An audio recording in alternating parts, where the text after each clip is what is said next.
एक हरे भरे वन में नदी किनारे हाथियों का एक समूह रहता था, जिसका मुखिया चतुर्दत्त नामक हाथी था। वर्षों से वह समूह उस वन में सुखमय जीवन व्यतीत कर रहा था। किंतु एक समय वन अकाल की चपेट में आ गया। नदी का जल सूख गया, वन की हरियाली चली गई और हाथी भूख प्यास से मरने लगे। इस विपत्ति से निकलने की प्रार्थना लिए सभी हाथी अपने मुखिया चतुर्दंत के पास गए और बोले, गजराज, इस अकाल की स्थिति में यदि हम और अधिक इस वन में रहे तो काल का ग्रास बन जाएंगे। यहां भूखे प्यासे रहना दुष्कर है। कृपा कर किसी अन्य स्थान की खोज करें जहां जल स्रोत और हरियाली हो। तालाब के किनारे खरगोशों की बस्ती थी, जिसमें उनके असंख्य बिल थे, किंतु हाथी इससे अनभिज्ञ थे। अतः वे खरगोशों के बिलों को रौंदते हुए निकल गए। खरगोशों के बिल तहस नहस हो गए। कई खरगोश घायल हुए और कई मारे गए। हाथियों के जाने के बाद सभी खरगोश एकत्रित हुए और स्वयं पर आए इस संकट के विषय में चर्चा करने लगे। एक खरगोश बोला, हाथियों का समूह प्रतिदिन जल के लिए तालाब में आया करेगा। ऐसे में हमारा यहां रहना प्राण घातक होगा। वे हमारे बिलों के साथ हमें भी रौंद देंगे। हम में से कोई भी नहीं बचेगा। हमारा वंश समाप्त हो जाएगा। जीवन है तो सर्वस्व है।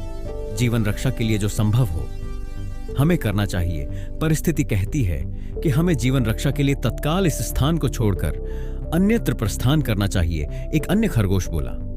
खरगोश अपनी भूमि छोड़कर अन्यत्र जाने के विचार से दुखी थे। उनका दुख देख लंबकर्ण नामक खरगोश आगे आया और बोला, हम वर्षों से इस भूमि पर निवास कर रहे हैं। हम अपनी भूमि क्यों छोड़े? इस भूमि पर हमारा अधिकार है। हमें हाथियों से बात कर उन्हें यहां आने से रोकना चाहिए। किंतु उनसे कौन बात करेगा? कौन उन्हें समझाएगा? सभी खरगोशों ने एक स्वर में पूछा। मैं उनसे बात करूंगा और यहां आने से मना करूंगा, लंबकर्ण बोला। किंतु क्या वे तुम्हारी बात मानेंगे? अवश्य मानेंगे।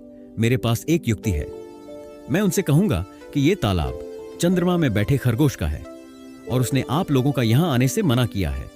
संभवतः वे मेरी बात मान जाएं, लंबकर्ण बोला। अगले दिन लंबकर्ण हाथियों के मुखिया से मिलने तालाब के मार्ग में स्थित एक ऊंचे टीले पर बैठ गया। जब हाथियों का समूह वहां से गुजरा तो वह हाथियों के मुखिया चतुर्दत्त से बोला, गजराज, क्या आपको झांत नहीं? यह तालाब चांद में रहने वाले खरगोश का है। आपको बिना उसकी अनुमति के इस तालाब के जल का उपयोग नहीं करना चाहिए। चतुर्दत्त ने पूछा, तुम कौन हो?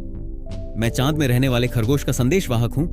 उसने मुझे अपने संदेश के साथ आपसे मिलने भेजा है, लंबकर्ण बोला। संदेश क्या वह है? चतुर्दत्त ने फिर से पूछा। संदेश है कि इस पवित्र तालाब में चंद्रदेव का वास है, इसलिए तुम लोग इसके जल का उपयोग नहीं कर सकते। मैं कैसे मान लूं कि यह तालाब चंद्रदेव का है? जब तुम मुझे तालाब में चंद्रदेव के दर्शन कराओगे तभी मैं यह बात मानूंगा और अपने दल को यहां आने से रोकूंगा। चलो मेरे साथ और स्वयं देख लो, कहकर लंबकर्ण चतुर्दत्त को तालाब के किनारे ले गया।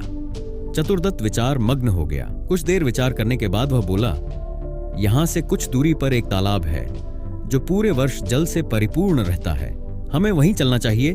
कल प्रातःकाल ही हम सब उस तालाब की ओर प्रस्थान करेंगे। अगले ही दिन सभी हाथी उस तालाब की ओर चल पड़े। 5 दिन और 5 रात की यात्रा पूर्ण कर वे वहां पहुंचे। जल से पूर्ण तालाब को देख वे बहुत प्रसन्न हुए और दिन भर वहां क्रीड़ा करते रहे। संध्या होने पर वे बाहर निकले और वन में चले गए। उस समय तालाब में चांद की छाया पड़ रही थी। लंबकर्ण चतुर्दंत को वह छाया दिखाते हुए बोला, गजराज देखो, तालाब में चांद का वास है। अब तो मेरी बात मान लो। चांद की छाया को चंद्रदेव समझकर चतुर्दत्त ने उसे प्रणाम किया और वहां से लौट गया।